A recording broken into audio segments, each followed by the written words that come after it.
Fight. I mean, we had been hitting on all cylinders for about 5 weeks now.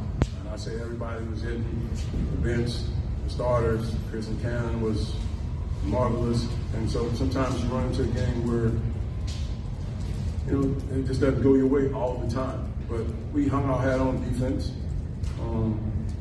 I think, just go back, to me, I think we made a commitment to being excellent at the beginning of the season, and we stuck to it. We had a chance to, I thought knock them out early on, and we held them to 2 points for about a quarter and a half, and just couldn't put them away because they're a good team. So, I thought we were resilient, and we were able to just play good enough defense to where we made it life tough for them in the whole game. Coach, you very, very passionate about the game. It was one point about under 6 minutes left in the fourth. Calvin made a comeback. A couple times you had a chance at buckets, missed it. You called a timeout. Wasn't too happy about it, but you seemed like you felt like, hey, we need to put it away. What you told your kids in the timeout, and it seemed like they woke up and put the ball game away like they did. Well, we squandered a lot of opportunities. Chris missed a lob to Todd. He probably could have caught it and just finished it, and Law come back and put him in the game. Senior leadership, and he goes a lot.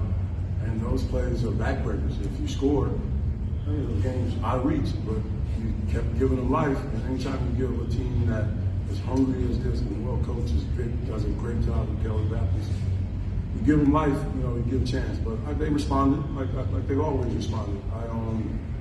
I just thought we made enough plays. And to be honest with you, we needed Todd to play well. We challenged him and have time to come out and get some easy baskets. We did. That made it a lot easier for us to breathe a little bit and get a little cushion.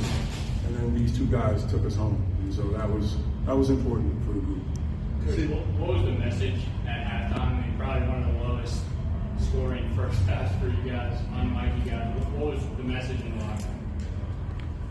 Well, I knew we weren't going to knock it. We had a chance, but I knew that probably wasn't going to happen. Just, a lot's been going on. We never talked about these two last games, the seniors' last game.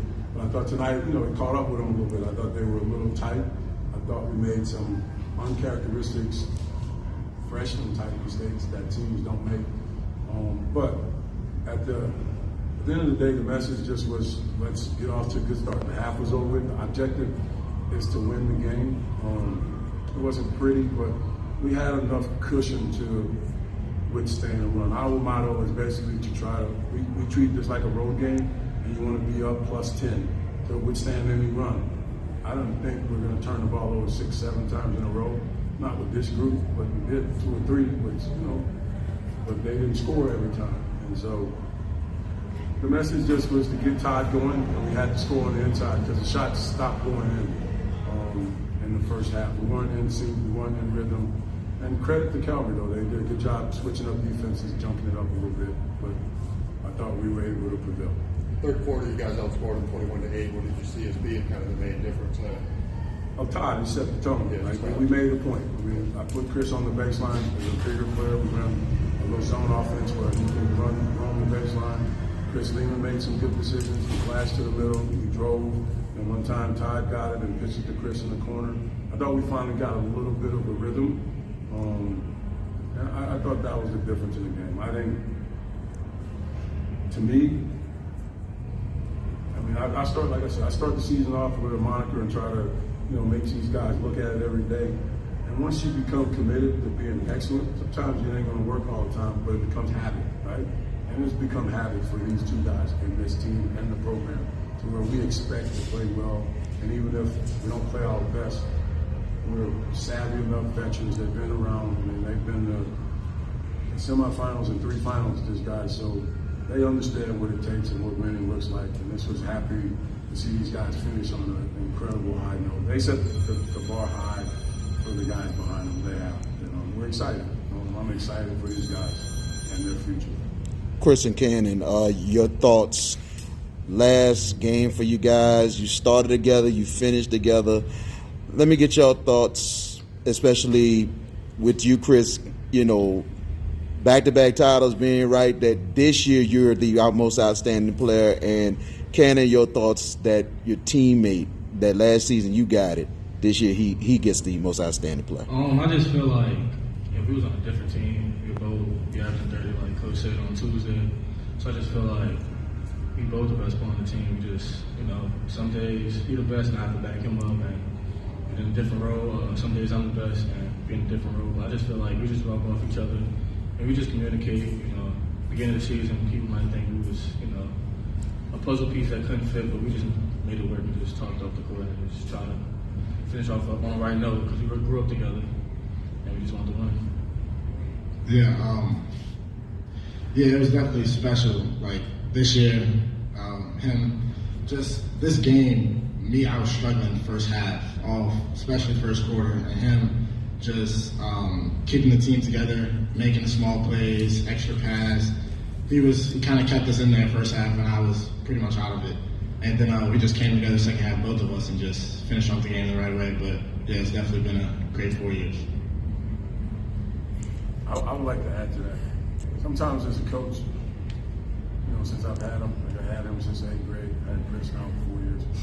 You plant seeds in the guys, like how you want them to play, what you want them in basketball to look like, and guys, young men mature at different times.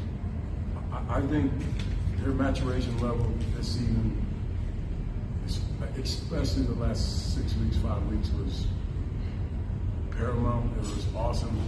It set the standard for the guys behind them to understand that. And it's tough. Like you said, they can each be scoring 30 at different schools. But we're about winning. We're about playing the right way. They will both go on and play college basketball. And wherever they go, I guarantee you, and hopefully God bless me to be back here another year, we'll be in the same conversation. And the conversation will be about Chris Lockett and Canin knows how to play basketball. They play it the right way. They're winners. That's what it's all about. And, hats off to these two guys. They're special guys. They understand what this is about. And they leave here better men than when they came in, and they're better basketball players. People have no idea how good they're going to be in college. With 4 seconds left, you're able to call timeout, have all the starting players kind of come out. How nice are those moments, I guess, for you and the players? They're special. I mean, Coach Trapp just walked in. He said, hey, let's get a curtain call for the seniors. Got a chance to put Paul in, get them a chance to be on the court for state championship. Got to put ball back in. For these guys to come out and just have that moment with them, they'll remember it for the rest of their life.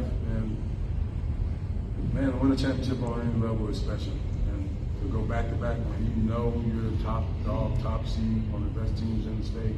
For me, I feel like we're the best team in the state, regardless of class.